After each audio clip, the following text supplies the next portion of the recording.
명절 연휴는 잘 보내셨나요? 네. 일하신 분도 있고 또 저처럼 집에서 논 사람도 있고 또 다녀오신 분도 있고 그랬을 겁니다. 더도 말고 덜도 말고 한과 이만 같아라 이런 말이 있잖아요. 요즘에는 먹거리가 풍성한 시대니까 이런 말이 그렇게 와닿지 않지만 가난했던 옛날에는 넉넉하고 풍성한 음식을 즐길 수 있는 때가 추석이니까 그런 말들이 생겼던 것 같아요. 근데 그런 풍성한 먹거리가 있기까지에는 아마도 그 음식을 준비하기 위한 수많은 어머니나 며느리들의 노동이 있었겠죠. 네. 요새는 많이 간소화됐다고 하지만 그래도 며느리들한테나 어떤 여자들한테는 명절이 그렇게 달갑지만은 않을 것 같습니다. 명절 증후군, 명절 스트레스 이런 말들이 하루 이틀 생긴 말도 아니고 명절 때마다 꼭 이렇게 싸우는 집안들이 보면 꼭 있어요. 사람의 관계라고 하는 것이 늘 좋지 않거든요. 아무리 좋은 사이도 자주 만나면 갈등이 생깁니다. 자주 보는 사이일수록 더 자주 싸워요. 그게 자연스러운 겁니다. 오늘 아가서에 보면 이 신랑과 신부의 고백을 우리가 보게 됩니다. 그들의 고백을 보면 그 사랑이 영원할 것 같아요. 남녀 간의 사랑이. 여인은 신랑을 기다리고 찾아 헤매고 신랑은 여인을 향해서 나의 사랑, 나의 어여쁜 자야, 일어나 함께 가자 이렇게 말하면서 사랑을 고백하고 또 우리가 4장은 좀 뛰어넘었지만 4장을 보면 신부에게 이렇게 말하거든요. 너의 입술은 어떻고 너의 입은 어떻고 너의 목은 어떻고 이렇게 신부를 이쁘고 어여쁘다 흠이 없다 이렇게 칭찬해주고 사랑해주는 달콤한 신랑의 고백이 있습니다. 이런 신랑과 함께 살면 좋죠. 제가 볼 때는 콩깍지가 완전히 지금 씌었습니다. 근데 이때가 가장 행복할 때인 것 같아요. 그죠? 콩깍지가 씌울 때. 근데 우리가 알다시피 이 콩깍지는 유효 기간이 있습니다. 아무리 불같은 사랑이라 해도 유효 기간이 있어요. 근데 이걸 주님과 나 사이의 관계에서 빗대어 보면 주님과 나 사이의 관계는 어떤 관계일까? 어떤 사랑일까를 생각해 보면 늘 이 관계는 나를 향한 주님의 짝사랑이라고 할 수 있습니다. 우리는 주님을 향한 그 유효 기간이 길지 않아요. 때로는 예배 한번 진하게 드리고 나서 은혜가 충만해서 하나님을 위해서 내가 뭔가를 할 것처럼 때로는 어디 단기 선교를 다녀온다든지 기도 응답이 큰 어떤 기도 응답을 받는다든지 그래서 주님이 정말 살아계시구나 내가 그분을 위해서 내 평생을 바쳐야지 이런 불타는 마음이 간혹 들지만 그게 한 주 지나고 두 주 지나고 한 달 지나면 사라지는 게 사실 우리가 그동안 반복해왔던 일들이거든요. 그러니까 우리가 주님을 향해 갖고 있는 이 사랑의 유효 기간은 그렇게 길지 않습니다. 하지만 우리를 향한 주님의 그 사랑의 유효 기간은 끝이 없다는 거예요. 영원 전부터 영원 후까지. 그래서 늘 주님은 우리를 향한 짝사랑을 하고 계십니다. 근데 4장까지 나왔던 이 아름다운 사랑의 관계, 이 유효 기간이 없는 신랑의 이 무궁한 사랑 앞에 신부는 어떤 반응을 보이는가를 보면 우리가 2절 말씀을 먼저 한번 볼 필요가 있습니다. 2절 말씀 같이 한번 볼게요. 시작. 나는 자고 있었지만 나의 마음은 깨어 있었다. 저 소리 나의 사랑하는 이가 문을 두드리는 소리 문 열어요 나의 누이 나의 사랑 티 없이 맑은 나의 비둘기 머리가 온통 이슬에 젖고 머리채가 밤 이슬에 흠뻑 젖었소. 지금 이 2절의 내용을 보면 어떤 그림이 연상이 되냐면 한 부인이 잠을 청하고 있고 아직 잠이 들진 않은 것 같습니다. 그때 신랑이 문 밖에서 문을 두드리고 있는 거예요. 4장까지의 내용을 보면 지금 우리가 5장을 보고 있잖아요. 4장까지의 내용을 보면 서로 좋아서 어쩔 줄 모르고 그러더니 지금 5장에 오니까 갑자기 신랑이 문 밖에 있고 신부는 문 안에 있어요. 반복해서 말씀드리지만 이 시가서는 이 아가서는 시편과 같은 시가서라고 할 수 있습니다. 시예요. 그래서 이걸 스토리로 이해한다거나 논리적으로 이해하면 안 됩니다. 근데 오늘 이 5장 2절에 나와 있는 이 장면, 신랑이 문 밖에서 문을 두드리고 문을 열어달라고 하고 신부는 그 문 안에서 그 소리를 듣고 있는 모습은 어쩌면 주님과 우리 사이의 현재의 모습을 보여주는 그림이라고 할 수 있습니다. 여러분, 이 그림 한 번쯤은 보셨을 것 같아요. 이런 그림 혹시 보셨나요? 요한계시록 3장 20절 보면 같이 한번 볼게요. 시작. 내가 문 밖에 볼지어다 내가 문 밖에 서서 두드리노니 누구든지 내 음성을 듣고 문을 열면 내가 그에게로 들어가 그로 더불어 먹고 그는 나로 더불어 먹으리라. 이게 주님과 우리와의 관계를 보여주는 이 구절이라고 할 수 있는데 이것을 그림으로 표현하면 뭐 이렇게 표현할 수 있습니다. 주님이 두드리시는 문에는 손잡이가 없대요. 안에서만 열 수 있답니다. 그러니까 주님은 안에서 문을 열 때까지 두드리는 겁니다. 그러니까 신랑이 문 밖에서 지금 문을 열어다오 라고 두드리고 있는 거예요. 이런 두드림은 지금 오늘 우리 이 순간에도 계속 우리 안에 울려지고 있다는 겁니다. 여러분에게도 문 좀 열어다오라고 두드리시는 그 주님의 그 두드림이 있다는 것을 우리는 알 수 있어야 돼요. 저에게도 간혹 이런 주님의 두드림 같은 그런 음성인 듯 아닌 듯한 어떤 그런 울림이 있을 때가 있습니다. 야, 너 지금 그럴 때가 아닌 것 같은데, 야, 너는 적어도 설교한 대로는 살아야 하지 않겠니? 라고 하는 그런 마음으로 계속 저희 마음을 두드릴 때가 있어요. 개척교회 목사가 바쁠 때는 바쁩니다. 물론 이것저것 세밀한 것까지 다 신경 쓰고 챙겨야 되니까 바쁠 때 또 한없이 바빠요. 근데 한가할 때는 또 한없이 한가합니다. 예전에 석수교에 있을 때처럼 뭐 대신방을 뭐 한 3달 4달에 걸쳐서 매일매일 뭐 해야 되는 것도 아니고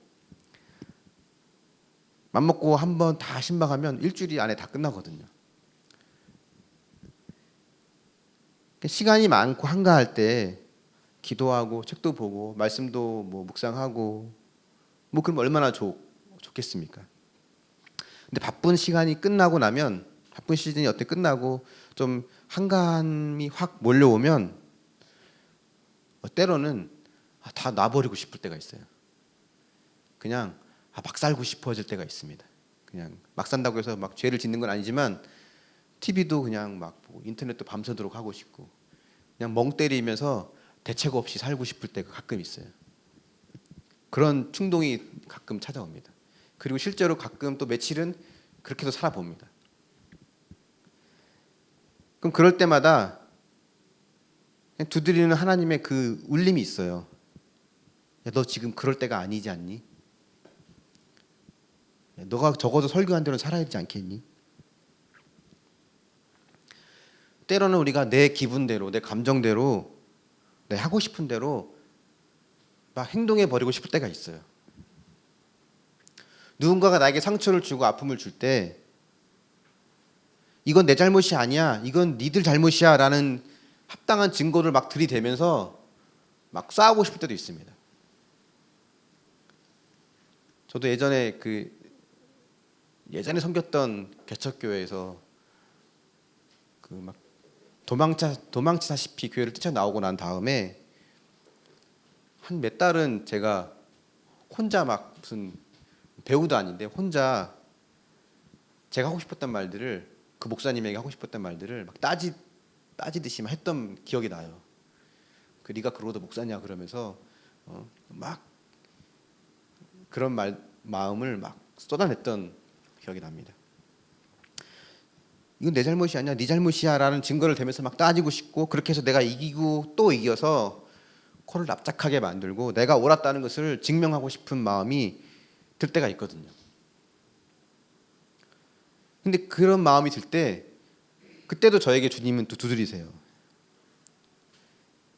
왜냐하면 들은 말씀이 있으니까. 그동안 우리가 신앙생활을 해오면서 주워 들은 말씀이든 혹은 때로는 뭐 묵상하면서 내가 깨달은 말씀이든 어떤 말씀이든 하나님이 믿는 우리에게 요구하는 그 믿음의 수준, 사랑의 수준이 어떤 건지를 우리가 들어서 알기 때문에 때로는 우리가 하나님 앞에 부끄럽지 않기 위해서 때로는 그 마음까지도 참고 때로는 기다리고 손해보고 또는 그런 삶을 살아야 될 때가 있습니다.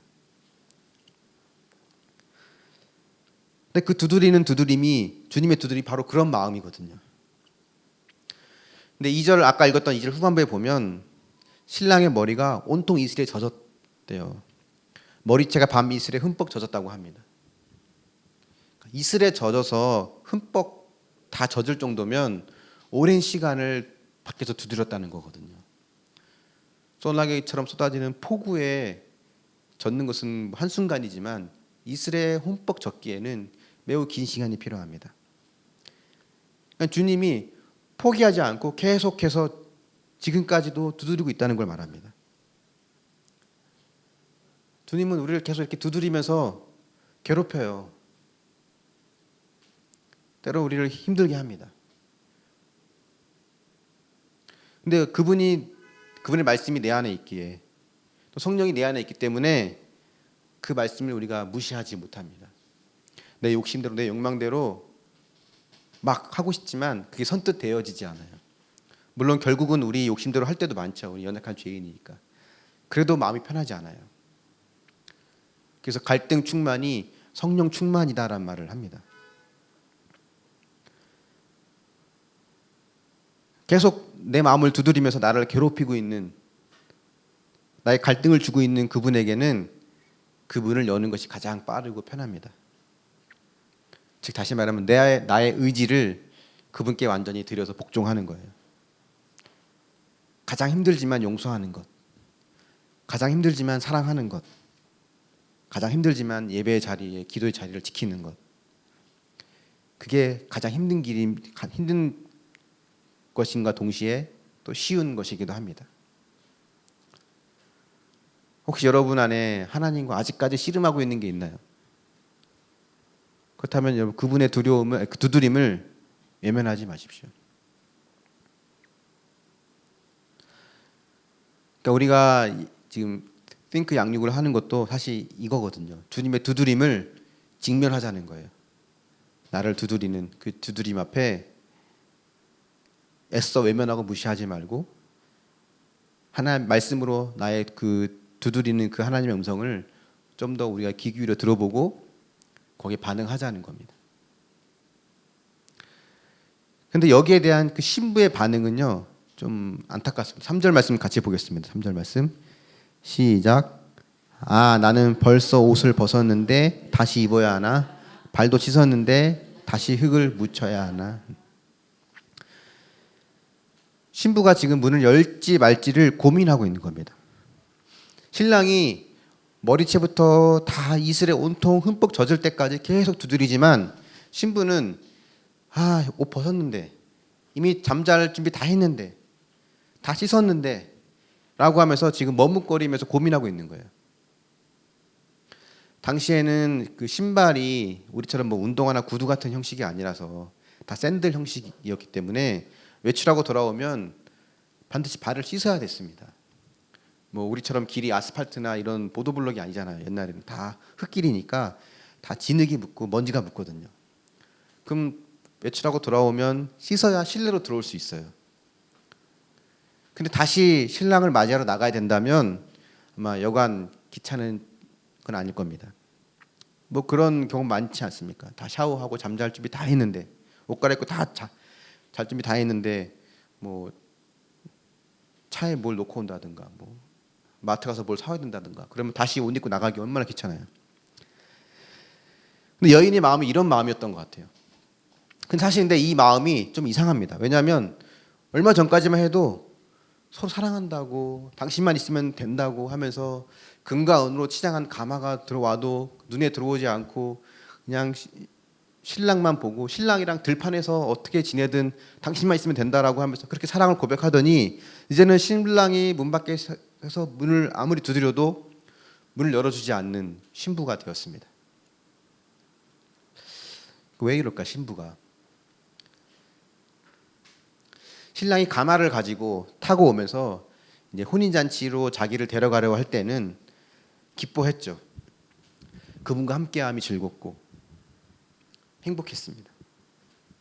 근데 신앙생활은 늘 그런 것만 있는 것은 아니에요. 때로는 우리에게 우리의 지금의 편안함을 포기하라 그러고 어떤 무언가를 위해서 대가를 지불하라고 할 때에는 우리가 꺼려하고 피하고 싶은 것이 또 우리의 모습이기도 합니다. 교회 와서 위로받고 또 안식을 누리고 즐거워하고 행복해하고 서로 좋아하고 중요한 일입니다. 신앙생활의 굉장히 중요한 면이에요. 교회에서 그런 걸 못 누리면 교회가 문제가 있든 내가 문제가 있든 어쨌든 뭔가 심각한 문제가 있는 겁니다. 하지만 교회에서 나 하나 은혜 받는 것으로만 만족을 하고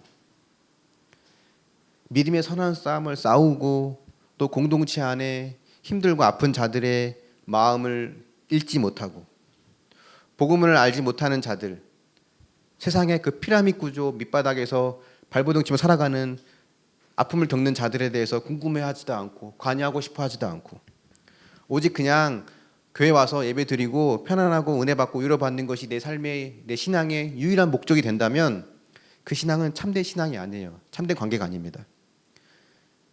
가마를 타고 나를 데려올 때는 좋아하지만 문을 두드리면서 내 잠을 회방할 때는 열기 싫어하는 게 어쩌면 우리의 모습이기도 합니다. 여러분의 신앙 어떻습니까? 아니 나 하나도 벅찬데 지금 내가 주변에 신경 쓸 겨를이 어디 있나 라는 마음으로 혹시 주변에 그 어떠한 관심도 갖지 않은 채 신앙생활을 하고 있지는 않습니까? 4절 말씀도 이어서 보겠습니다. 4절 말씀 시작. 사랑하는 이가 문틈으로 손을 들이밀 때 설레이는 나의 마음. 신부가 반응이 없으니까 신랑이 이제 문틈으로 손을 들이밉니다. 그러니까 신랑이 문을 열지는 못해요. 손잡이가 없으니까. 아까 이 그림에서 보는 것처럼 하나님 우리의 마음을 두드릴 때에는 우리의 마음을 부수고 들어오지 못합니다. 인격적인 하나님이거든요. 주님이 인격적이라는 말은 우리의 동의를 필요로 한다는 거예요. 선악과를 먹지 말아라 할 때는 선악과를 먹지 못하도록 손조차 대지 못하도록 선악과를 보이지 않는 곳에 숨기는 하나님이 아니라 동선 한가운데 두면서 너희가 동의하여서 선악과를 먹지 않기를 하나님 원하시거든요. 우리의 동의를 원하시는 게 주님의 마음이에요. 그게 인격적인 하나님입니다. 근데 보니까 신부가 오늘 보니까 신랑이 문틈으로 손을 내밀었다는 얘기는 문고리를 걸고 빗장까지 걸어 잠가서 신랑이 지금 어떻게 할 방법이 없다는 겁니다. 대부분 아파트나 어떤 집이든 대부분 현관 이제 벨을 누르면 문을 때로 다 열지 않고 고리를 걸어서 조금만 열고 확인할 때도 있잖아요. 그래서 누군지 확인하고 문을 열어줄지 말지를 결정할 때처럼 지금 이 여인이 고리를 다 걸어놓고 문을 다 열지 않고 있습니다. 지금의 편안함을 버리고 싶지 않고 또 대가를 지불하기를 꺼려하는 게 이 신부의 모습이고 어쩌면 우리의 모습이라는 거죠. 5절도 보겠습니다. 5절 말씀 시작. 사랑하는 이를 맞아 드리려고 벌떡 일어나서 모략에 젖은 손으로 모략의 즙이 뚝뚝 듣는 손가락으로 문빗장을 잡았지. 이제 여인이 이제 문을 열 준비를 합니다. 신랑이 문틈으로 손을 들이미니까 마음이 동해서 문을 열고자 일어났어요. 문을 열기 위해서 문빗장을 잡았는데 모략에 젖은 손, 모략의 즙이 뚝뚝 떨어지는 손가락으로 잡았다라고 지금 이야기를 합니다. 그러니까 이런 모든 여인의 행동들을 보면 지금 밖에서 자신을 기다리는 신랑을 영접하는 것보다는 자기 손에 모략을 붓고 자기를 꾸미고 하는 일에 더 신경을 쓴 듯한 모습이 보여지죠. 밖에 계신 그분의 마음이 어떠한지 그거보다는 내가 누릴 수 있는 환경과 혜택 여기에 더 마음이 팔려 있는 것처럼 보입니다. 그러니까 이런 모습이 사실 우리가 주님으로부터 부르심을 받을 때 보이는 반응의 가장 흔한 것 중에 하나예요. 예배의 자리로를 부르시고 기도의 자리로를 부르고 삶의 현장에서 하나님께서 사랑으로 품고 용서하고 믿음을 하나 될 것을 요구하는 그 자리에서 때로는 주님의 뜻에 순종하기보다는 지금의 내 환경과 나의 모습에 더 관심을 가질 때가 있습니다. 이렇게 우리는 주님이 나의 삶에서 2순위가 되고 3순위가 되어갈 때 주님은 우리로 하여금 주님을 향한 목마름의 사건을 허락해 주세요. 6절 한번 같이 보겠습니다. 6절 시작. 사랑하는 이를 맞아들이려고 문을 열었지. 그러나 나의 임은 몸을 돌려 가버리네. 임의 말에 넋을 잃고 그를 찾아 나섰으나 가버린 그를 찾을 수 없네. 불러도 대답이 없네. 여인이 이렇게 밤새 신랑을 세워두니까 신랑이 스스로 물러갑니다. 이제 신부는 문을 열어서 신랑을 찾았지만 더 이상 찾을 수가 없게 되었어요. 다시 신부는 뭘 느끼냐면 신랑의 부재를 느낍니다. 신랑의 부재. 이 부재를 느끼는 사람이 임재를 찾는다고 말씀드렸죠. 그래서 이제 이 신부는 회개하는 마음으로 신랑의 임재를 찾고 있는 거예요. 하지만 불러도 대답이 없고 찾아도 보이지 않습니다.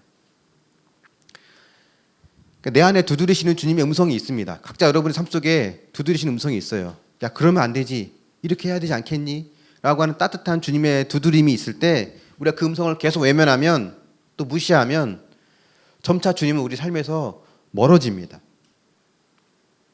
그래서 얼핏 보면 주님이 스스로 물러난 것 같이 보여요. 신랑이 스스로 물러난 것처럼 보입니다. 하지만 사실은 신부가 신랑으로부터 멀어진 거예요. 주님이 우리부터 멀어진 게 아니라 사실 그보다 먼저 우리가 주님으로부터 멀어진 것입니다. 주님은 왜 이렇게 멀리 계실까? 불러도 대답도 없고 찾아도 보이지 않는 이 주님. 그렇게 고백하기 전에 어쩌면 우리는 먼저 그동안 너무 오랜 기간 주님의 두드림을 외면하고 무시하며 살아왔는지 모르겠습니다. 이때 우리가 할 일은 뭘까? 그분을 찾는 거예요. 찾는 겁니다. 그분을 신뢰하고 찾는 거예요. 왜냐하면 그분은 자신을 찾는 자를 외면하지 않으시거든요.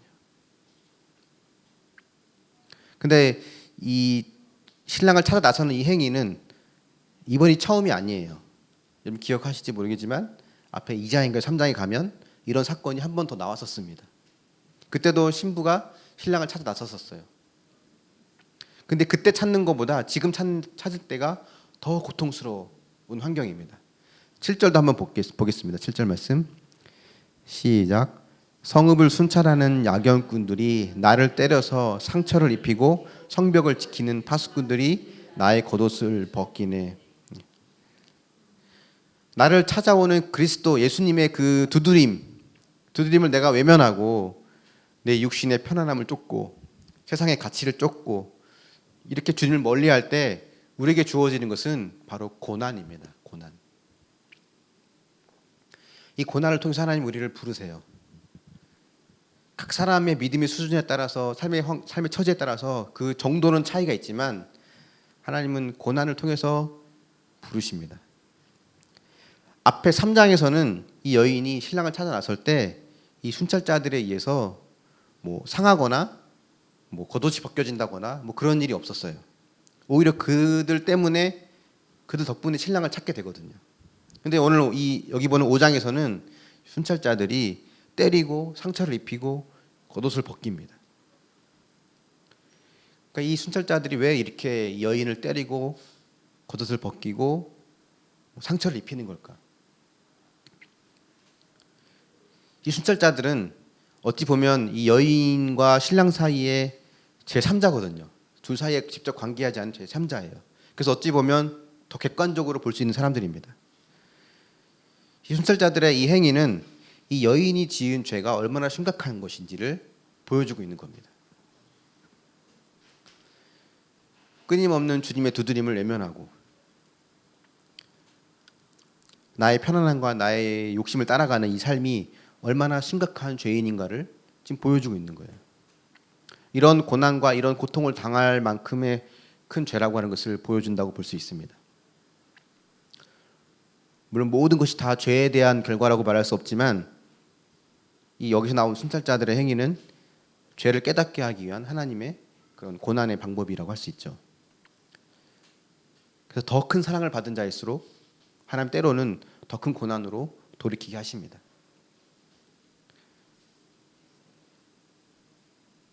사실 근데 우리의 연약함은 뭐냐면 대부분의 사람들은 자신의 죄가 얼마나 심각한지에 대해서는 무감각해요.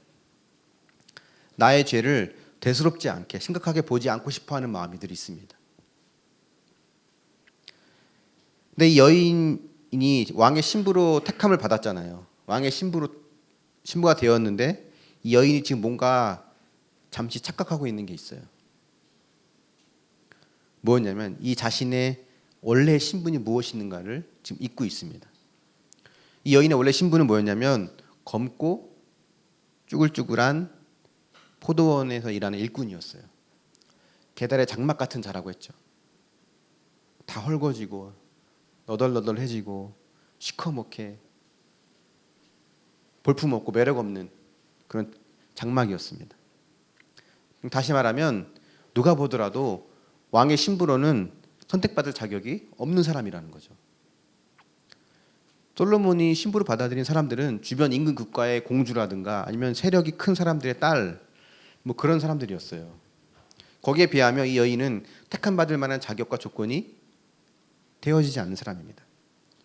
그러니까 우리가 늘 잊기 쉬운 게 이거예요. 나는 하나님의 신부로, 주님의 신부로 택함 받을 만한 자격이 처음부터 없던 사람이었다는 겁니다.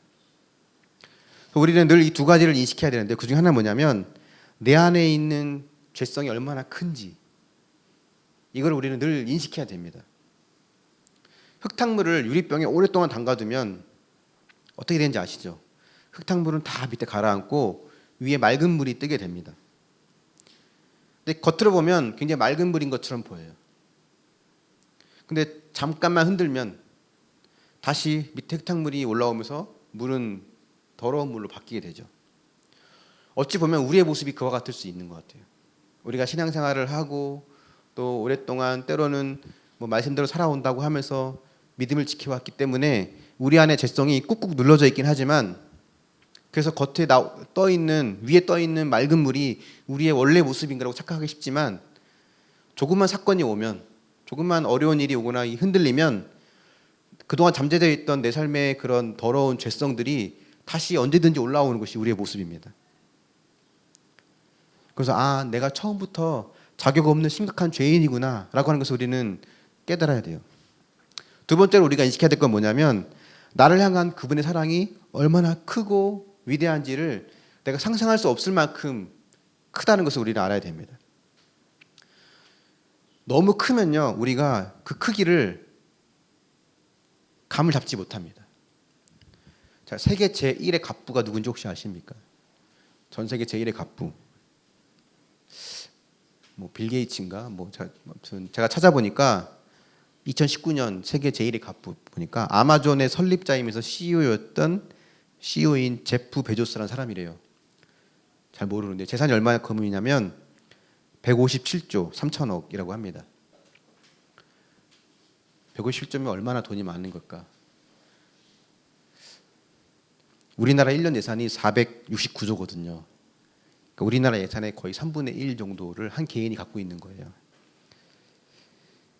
근데 이 큰 돈이 크다 하지만 이게 그렇게 와닿지 않아요. 사실 우리한테는. 우리에게 와닿는 거는 저 집사님이 이사 갔는데 집이 한 50평, 60평이래 그러면 와 크다 하고 그게 확 와닿지만 재산이 157조래 그러면 엄청 많다지 와닿지 않습니다. 우리가 어떤 감동적인 영상을 가끔 보거든요. 유튜브나 어떤 TV에서 볼 때 드라마나 부모의 사랑, 부부간의 사랑 이런 어떤 감동적인 영상을 보면 때로는 눈물도 나고 코끝이 찡하기도 하죠. 그래서 매우 감동을 받게 됩니다. 그런데 온 우주를 창조하신 그 하나님께서 한낱 먼지에 불과한 나를 구원하기 위해서 우리 인간의 모습으로 오셔서 하늘의 모든 그런 하나님으로서의 권리를 다 내어놓고 죄인의 모습으로 와서 죄인의 대우를 받다가 십자가에서 죽으시고 그렇게 나를 사랑하시고 나를 구원으로 인도해 가시는 이 주님의 그 큰 사랑은 드라마 한 편 때로는 유튜브에서 보는 감동적인 영상만큼 진하게 다가오지 않을 때가 많아요. 너무 크니까.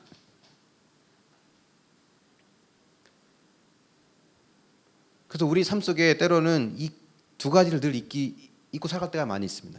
내가 얼마나 심각한 죄인인지, 하나님 나를 얼마나 사랑하시는지. 그래서 우리는 오늘 5장에 본 것처럼 신랑이 때로는 떠나기도 하고 다시 만나기도 하고 하는 이런 삶의 수많은 사건들 속에서 우리는 이 두 가지를 늘 찾아가야 됩니다. 아, 내가 얼마나 죄인인지, 하나님이 얼마나 나를 사랑하시는지를 찾아가는, 이게 신앙의 여정인 것 같아요. 그래서 혹시 지금 여러분의 삶에 주님이 나를 떠나고 있는 것처럼 느껴진다거나 주님이 내게서 등을 돌리고 떠난 것처럼 생각되어진다면 우리는 그 사건을 통해서 나의 죄인됨과 하나님의 날 사랑하심, 이 두 가지를 찾아야 합니다. 우리가 think 양육을 하는 사람들이 이 훈련을 받게 돼요. 이게 가장 기본 뿌리거든요. 이 뿌리가 튼튼해야 그 위에 가지가 자라고 열매를 맺게 됩니다. 근데 신부가 이런 고난을 겪지만 그게 마지막이 아닙니다. 10절 이후부터 보면, 우리가 읽어보진 않았지만 10절 위에 보면 여인은 자신의 신랑이 어떤 사람인지를 고백하고 노래합니다. 14절부터 이어지는 내용은 신부가 신랑을 이렇게 묘사하는데 그 말들은 앞장에서 이제 신랑이 신부했던 말들이에요. 다시 말하면 비록 신랑이 지금 등을 돌리고 떠났지만 신부와 신랑의 관계, 너는 나에게 속했고 너는 나에게 속했다고 하는 이 관계는 변함없는 진리라는 거예요.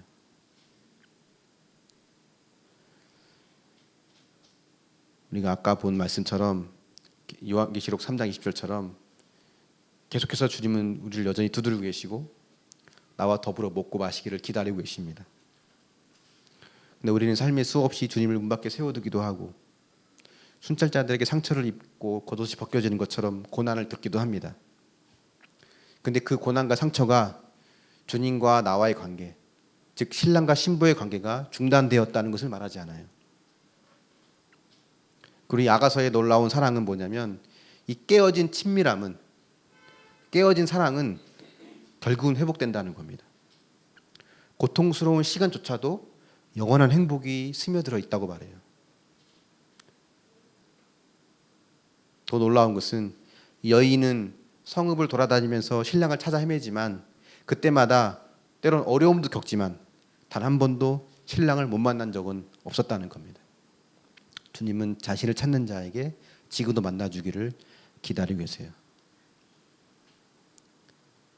주님을 향한 그 마음이, 그 사랑이 여러분 안에 회복될 수 있기를 바랍니다. 한번 묵상해 보십시오. 여러분의 마음을 두드리는 그분의 음성은 무엇이 있습니까? 그 음성에 여러분은 외면했습니까? 아니면 그 음성을 듣고 그 음성대로 반응했습니까? 말씀의 결론을 맺겠습니다. 여러분, 그분의 두드리는 음성을 외면하지 마십시오. 외면할수록 멀어집니다. 그 관계를 회복하기 위해서 때로는 약간의 고난을 허락하실 때도 있지만 여러분 또 기억하십시오. 그 여인은 한 번도 신랑을 못 만난 적이 없습니다. 여러분이 주님을 찾고자 할 때 주님 만나주세요. 그 두드림에 반응하면서 주님 앞에 거룩한 신부로 다시금 새로워지는 저 여러분이 될 수 있기를 예수님의 이름으로 축원합니다. 아멘.